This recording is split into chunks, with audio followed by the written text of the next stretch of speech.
So let's see what is relaxation. As I told you earlier that this RF pulse brings the bulk magnetization vector from z-axis onto the xy plane. This process is known as resonance. It will happen only when the frequency of the radio frequency transmitter matches the lambda frequency of the nuclei which you are studying. Now, when you turn off the radio frequency transmitter, energy is released in re-establishing the equilibrium. What is meant by re-establishing the equilibrium? That is when the m naught, or the bulk magnetization vector, it goes back from xy plane towards z-axis. That is a process which we call relaxation. Now this relaxation, it is of two types. One is known as the spin-lattice relaxation, or we also call it the longitudinal relaxation, and it is denoted by T1. T stands for time. So T1 is the time taken by nuclei to relax back towards their equilibrium position through spin-lattice relaxation, through longitudinal relaxation. The second type is spin relaxation, or we also call it transverse relaxation, and it is denoted by T2. T2 is the time taken by nuclei to relax back through spin or transverse relaxation.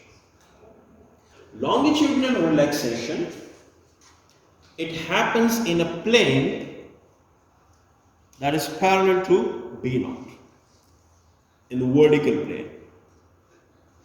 B naught is shown upwards.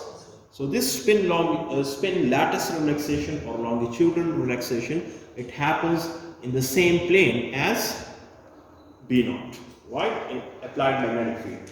Transverse relaxation, it happens in a plane perpendicular to B naught, or it happens in the xy plane, or in a plane that is perpendicular to B naught. Now, what is literally meant by spin lattice relaxation or spin relaxation? So spin lattice relaxation means spin means a nucleus. So you have actually excited a nucleus through the RF pulse, and it is going to go back towards its equilibrium position, that is z-axis. So when it is going back towards z-axis, it has to lose energy. It has absorbed energy and it has come down to the xy plane. When it wants to go back towards z-axis, it has to release energy. That energy, which is absorbed by the spin or the nucleus, is given away to the lattice, to the environment around it. That may be within the molecule, or that may be another molecule. This spin or nucleus, it gives its energy to the surrounding in the form of heat. So the surroundings get heated up by this energy. There is no radiation is given out. So it's a radiationless decay. It's a radiationless relaxation.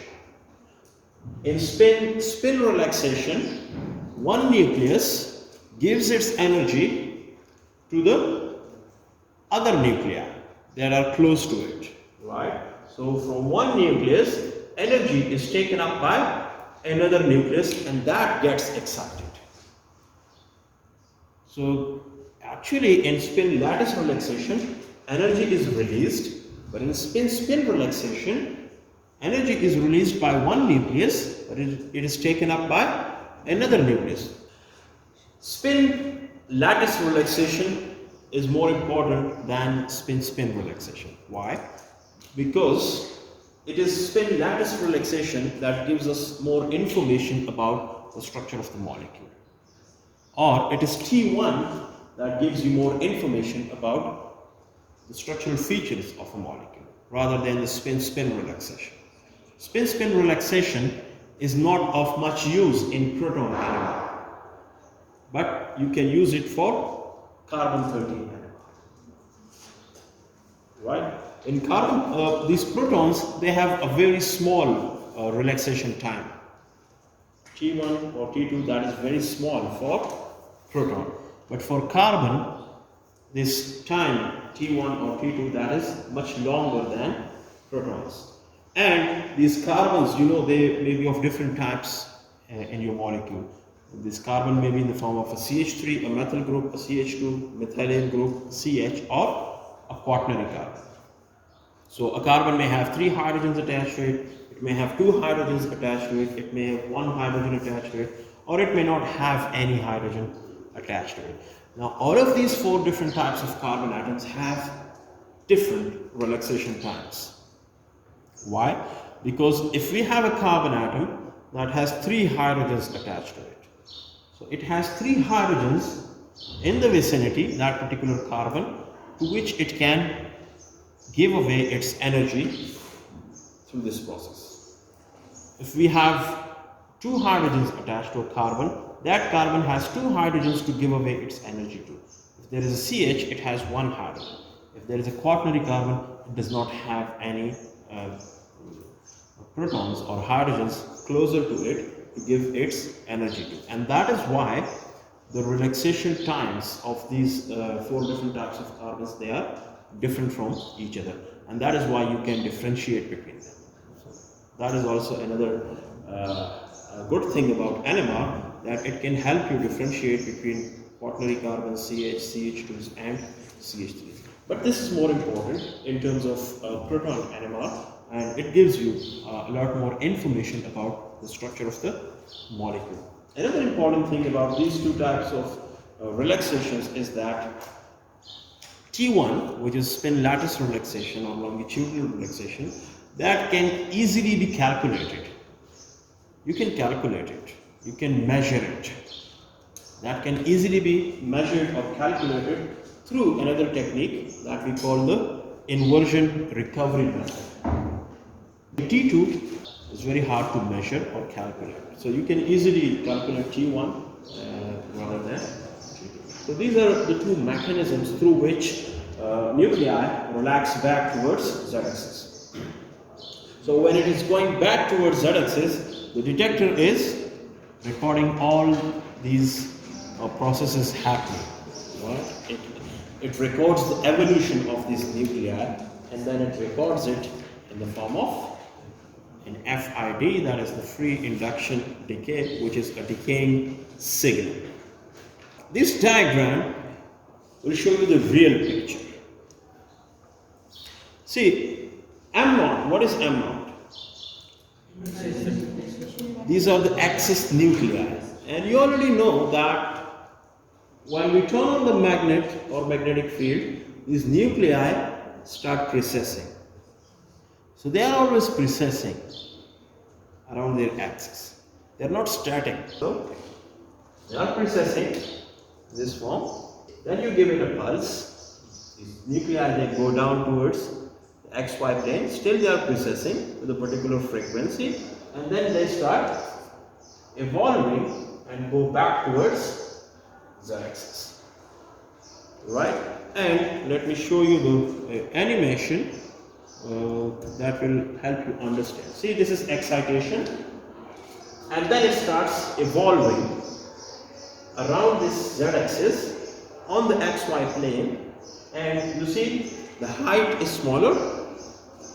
When it is going back, it gets shorter in length and it moves away from the detector as well, and that is why this FID is actually a decaying signal. It decays with time because this magnetization vector is moving away from the detector. Let's wait for it. See, it's now coming close towards the z-axis, and in few seconds it will be exactly on z-axis. So at this moment you can give it some more time, that is the relaxation delay, to allow all the nuclei to reach back at z-axis, and then you can give the second pulse if required. See, now you give another pulse, and then you excite them again, and then they start evolving, going back towards the z-axis. So yeah, this is evolution actually. It's actually a ringing type of signal like this. Now it's in front of detector, going away, the signal goes down here, and then it starts coming back towards the detector. So it's maximum here. Now it's moving away, the signal goes down, and now it's again coming towards the detector. Here it reaches exactly in front of detector, and then it moves away, and so on. But the intensity goes down every second because it's actually shortening in length, moving away from the detector towards z-axis.